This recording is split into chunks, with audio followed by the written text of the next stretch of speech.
Bonjour, dans notre sixième séance, morpho-syntaxe. Ce cours est destiné aux étudiants du quatrième semestre.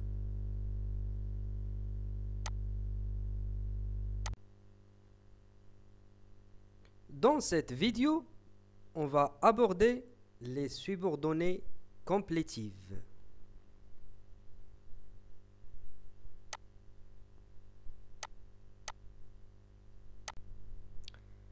Qu'est-ce que c'est que les subordonnées complétives? Les propositions subordonnées complétives se rapportent toujours à un verbe. Elles ne se rapportent pas à un nom. Donc, les propositions complétives, comme son nom l'indique, elles complètent ainsi la proposition principale dont le noyau est le verbe.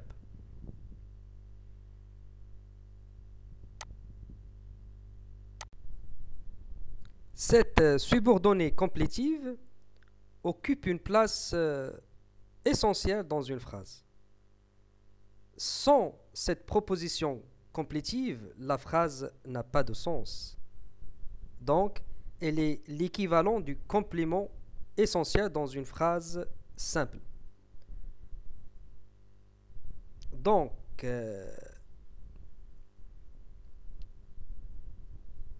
les complétives fonctionnent, ou bien sa fonction dans la phrase est généralement un complément d'objet direct, mais elle peut aussi être sujet ou bien sujet réel.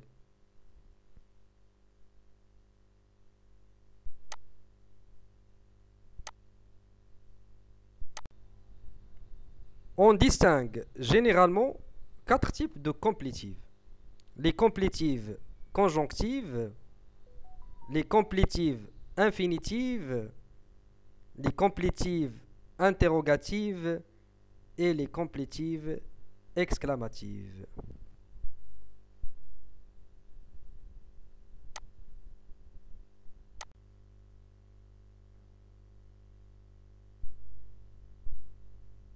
La proposition subordonnée complétive conjonctive introduite par la conjonction que est un type de proposition subordonnée. On l'introduit soit par la conjonction de subordination, comme j'ai dit tout à l'heure, que soit par les locutions conjonctives. Par exemple, sur ce que, à ce que, de ce que, quelquefois, en ce que, etc. Exemple, il pense qu'il va pleuvoir. C'est une proposition subordonnée complétive introduite par la conjonction de subordination que.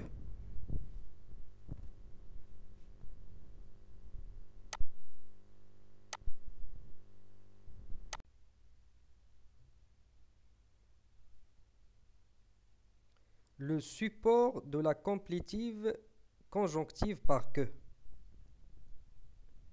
Le support principal de la complétive conjonctive est généralement un verbe transitif. Qu'est-ce que c'est qu'un verbe transitif? Ou bien, quelle est la différence entre un verbe transitif et intransitif? Donc, juste pour un rappel, un verbe transitif est toujours introduit par un complément d'objet direct ou indirect. Par contre, intransitif, un verbe intransitif n'admet pas de complément d'objet. N'a pas de complément d'objet.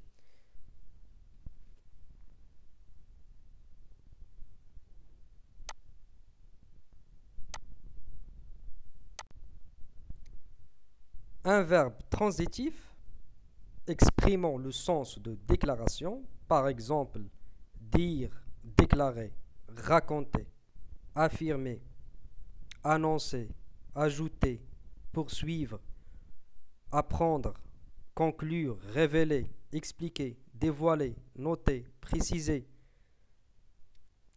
etc. Exprimons le sens de jugement. Par exemple, juger, croire, penser, savoir.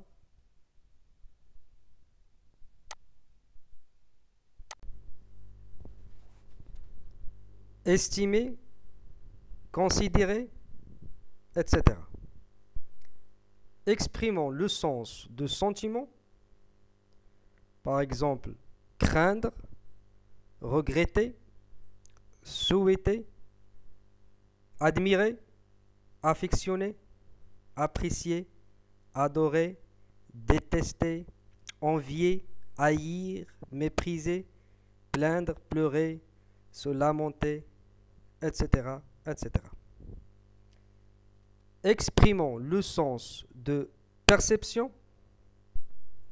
Par exemple, sentir, écouter, voir, entendre.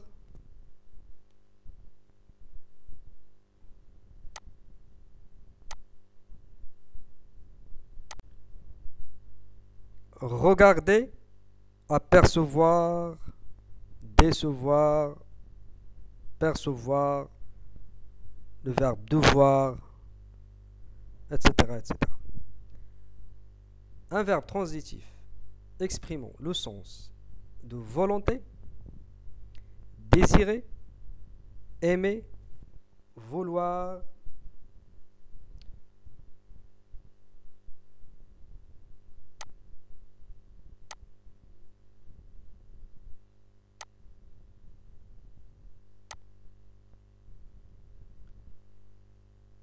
Exprimons le sens de volonté, par exemple, désirer, aimer, vouloir, exiger, prescrire, ordonner, commander, prétendre, permettre, souffrir, approuver, etc., etc. Exemple, nous savons que la terre est ronde. Le verbe savoir.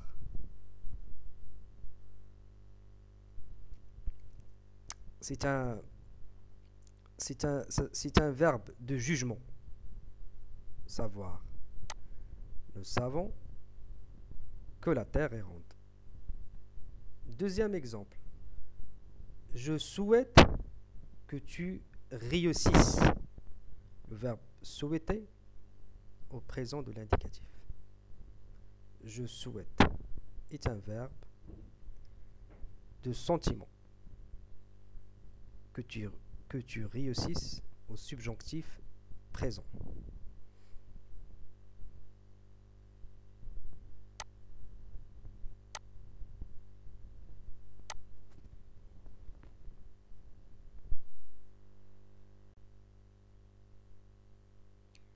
Un verbe transitif indirect suivi généralement de la locution conjonctive,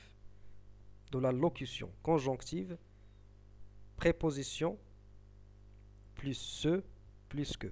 Comme par exemple, compter sur, s'attendre à, se plaindre de.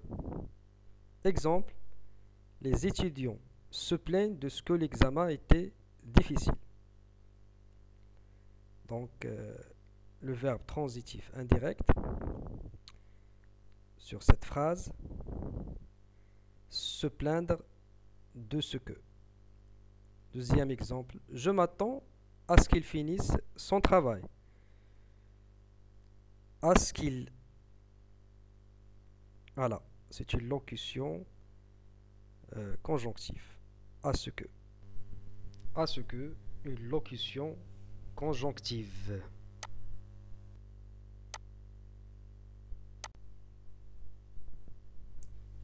Donc, on a vu que la complétive conjonctive introduite par la conjonction de subordination que, généralement, un verbe transitif exprimant le sens de jugement, de déclaration, de volonté, de sentiment et d'opinion, etc. Et aussi un verbe transitif indirectes, comme par exemple voilà, les prépositions plus ce, plus que, comme à ce que, de ce que, etc. Quand tu es sûr, se plaindre de ce que, voilà, etc., etc.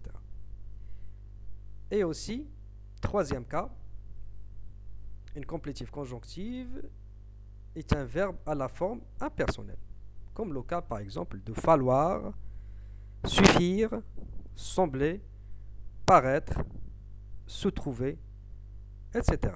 Par exemple, il faut que vos idées soient claires. Une complétive conjonctive est généralement un nom abstrait, comme l'idée, l'argument, le souhait, la proposition, le fait, etc. Par exemple, le fait qu'il a échoué attriste ses parents.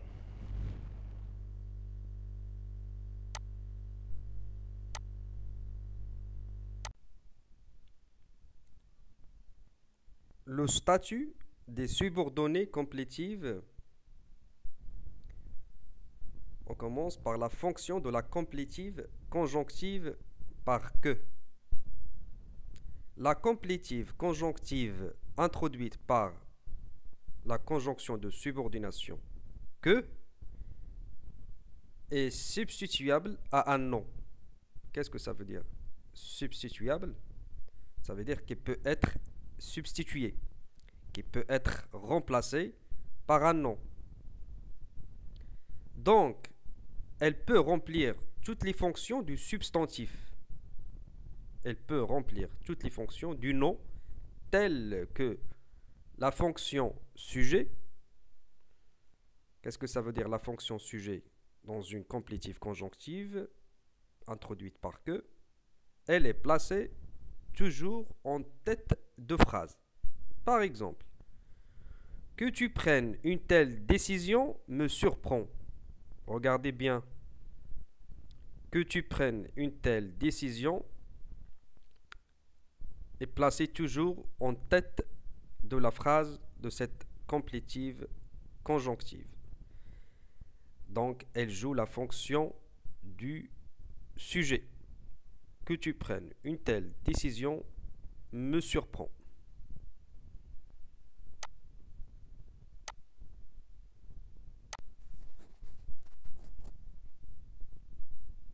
Voilà. On a vu que la subordonnée complétive joue un rôle du sujet, comme l'exemple de la phrase suivante, que tu prennes une telle décision me surprend. On peut donner un deuxième exemple, par exemple.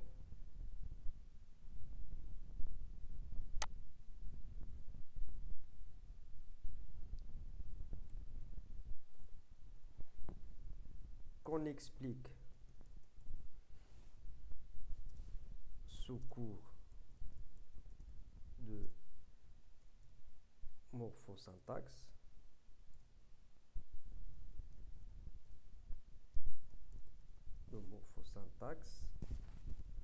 Qu'on explique sous cours de morphosyntaxe.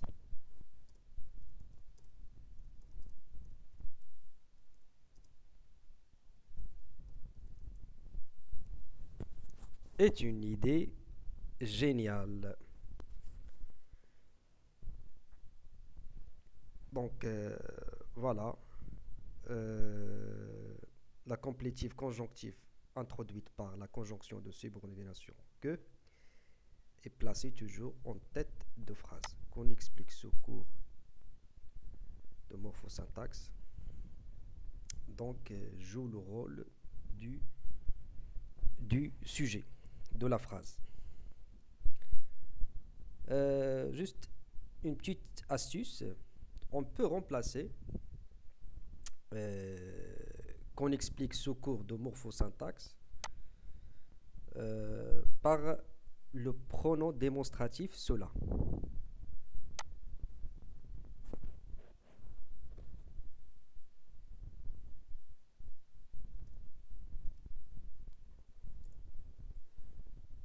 et ça devient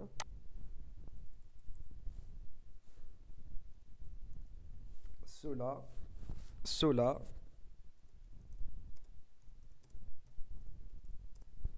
est une idée géniale. Vous voyez? Donc j'ai remplacé la conjonction, la complétive conjonctive qui est introduite par que, par seulement le pronom démonstratif cela. Voilà.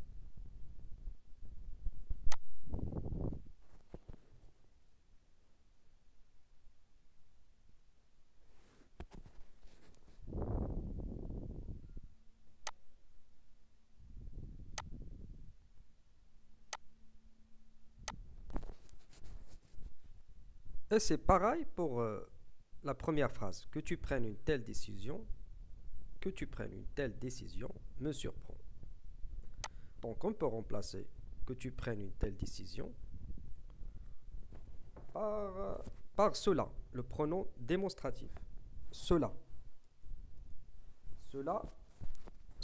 me surprend. Donc ces deux propositions subordonnées complétives exercent la fonction de sujet et peuvent être remplacées par le pronom démonstratif cela.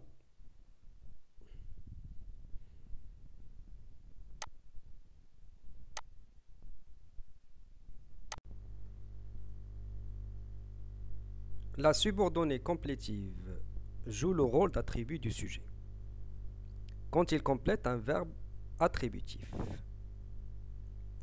Après certains noms, par exemple, comme le problème, le malheur, l'essentiel, la vérité, le fait. Exemple, l'essentiel est qu'il trouve un emploi. Voilà. Il complète un verbe attributif est. Deuxième exemple.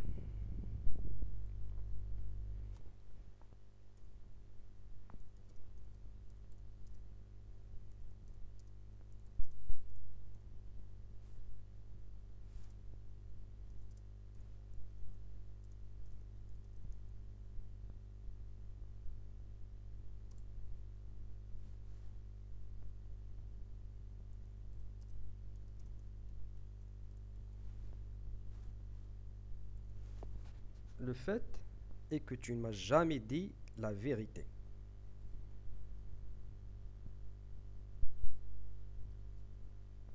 Donc après toujours certains noms comme l'essentiel, le fait.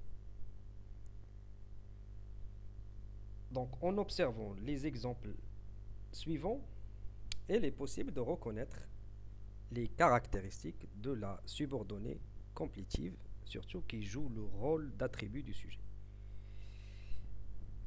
Voilà. Et faites attention au verbe attributif.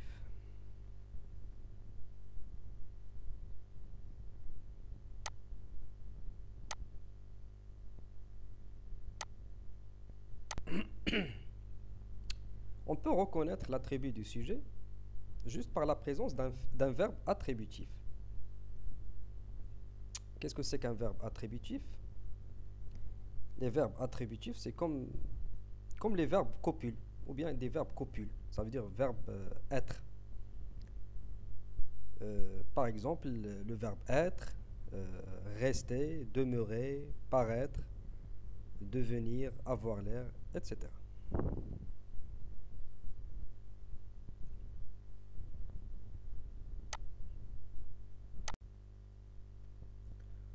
En observant les exemples suivants, j'attends qu'ils reviennent, ou bien les parents veillent à ce que leurs enfants soient heureux. On peut reconnaître les caractéristiques de la subordonnée complétive, dont la fonction est complément d'objet direct ou complément d'objet indirect. Comme je t'ai montré la petite astuce tout à l'heure avec l'attribut du sujet, et on peut aussi remplacer on peut remplacer ces subordonnées dans la fonction et complément d'objet direct ou bien objet indirect par le pronom démonstratif cela. Voici la preuve. J'attends cela.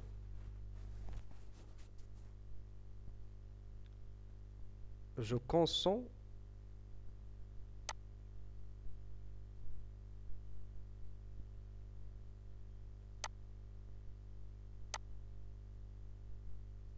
cela. Les parents veillent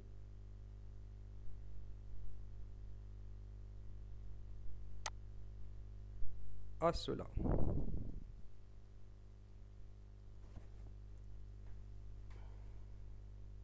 Je consens, à cela.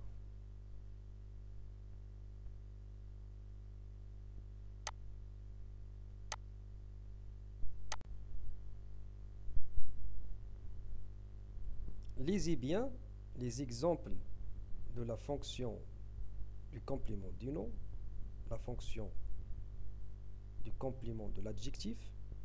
En observant ces exemples, on peut reconnaître les caractéristiques de la subordonnée complétive qui joue le rôle du complément du nom et qui joue le rôle du complément de l'adjectif. Exemple du complément du nom. L'idée que tu viennes me réjouit. Le nom, c'est l'idée. Que tu viennes me réjouit, c'est le complément de l'idée. Deuxième exemple. J'éprouve le désir que tous mes amis soient heureux. Donc le désir, c'est le nom. Que tous mes amis soient heureux, c'est le complément du désir. Exemple de la fonction complément de l'adjectif. Certain qu'il vaincra, le lièvre se repose. Ces héros sont fiers que le président soit venu les féliciter. Donc, certain qu'il vaincra, le lièvre se repose. Donc, l'adjectif, c'est certain. Qu'il vaincra, c'est le complément de certain, qui est l'adjectif. Ces héros sont fiers que le président soit venu les féliciter. Donc, l'adjectif fier. Donc, que le président soit venu les féliciter et les compléments de l'adjectif fier.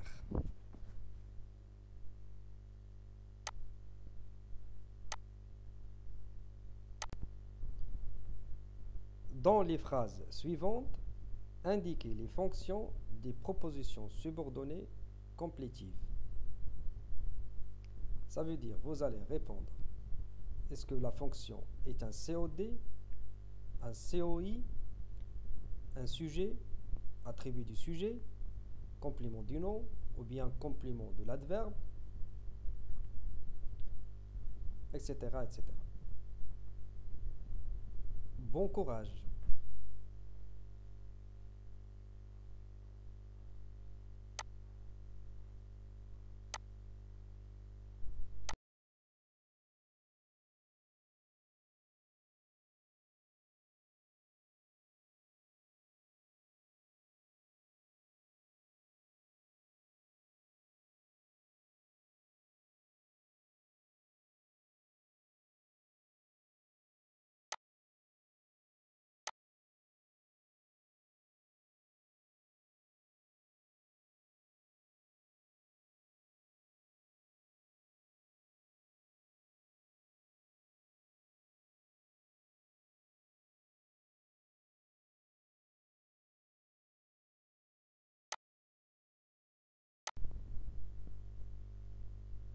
La complétive infinitive.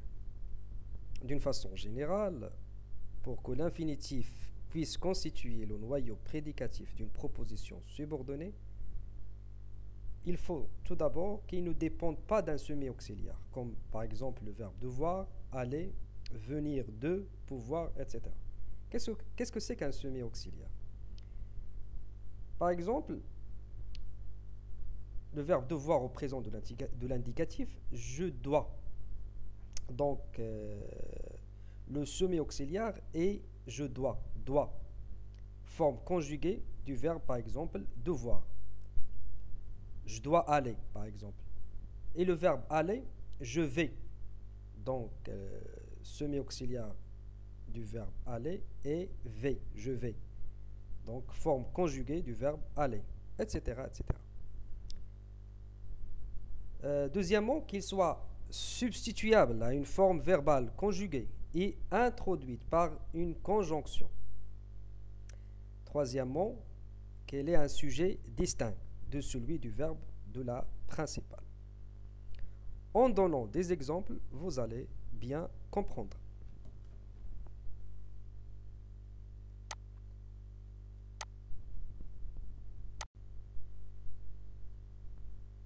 En observant ces exemples, on peut reconnaître les complétives infinitives.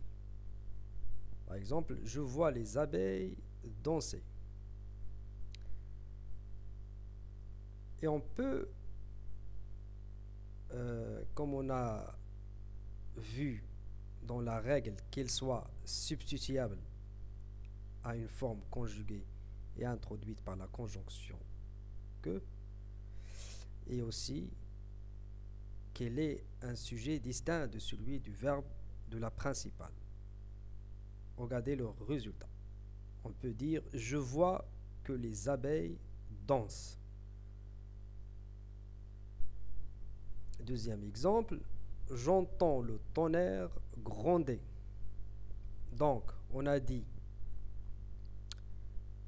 qu'il soit substituable à une forme verbale conjuguée et introduite par une conjonction.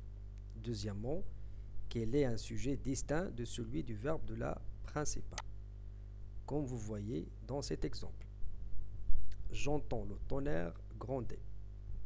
Le résultat, j'entends que le tonnerre gronde. Comme ça, on pourra reconnaître les propositions subordonnées complétives infinitives.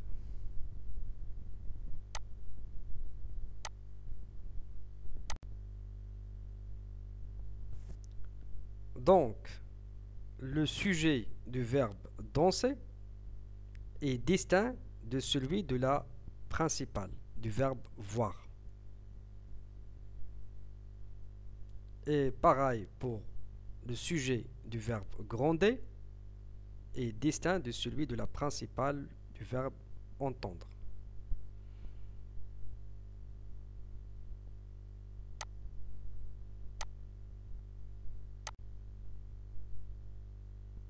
Le support de la complétive infinitive.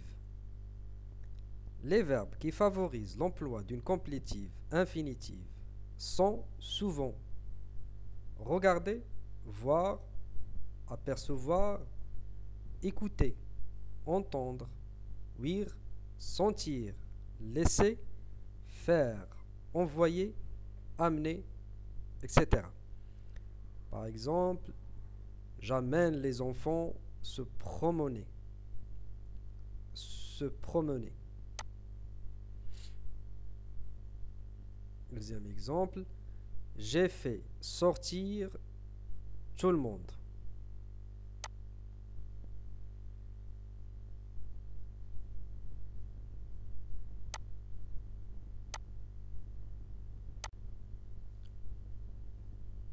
La fonction de la complétive infinitive. Généralement, la complétive infinitive remplit la fonction complément d'objet direct du verbe de la principale. Par exemple, le flâneur regarde couler la rivière. Couler la rivière est un COD du verbe de la principale. Regardez.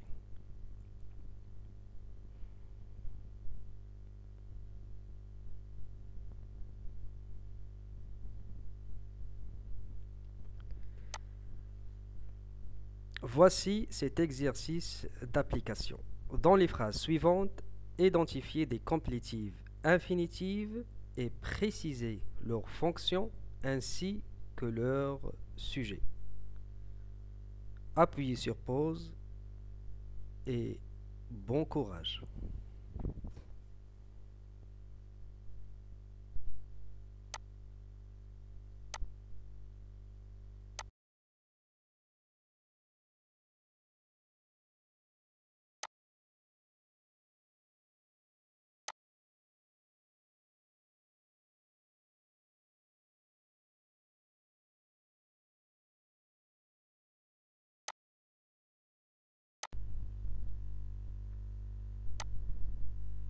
Merci de votre attention et à la prochaine séance.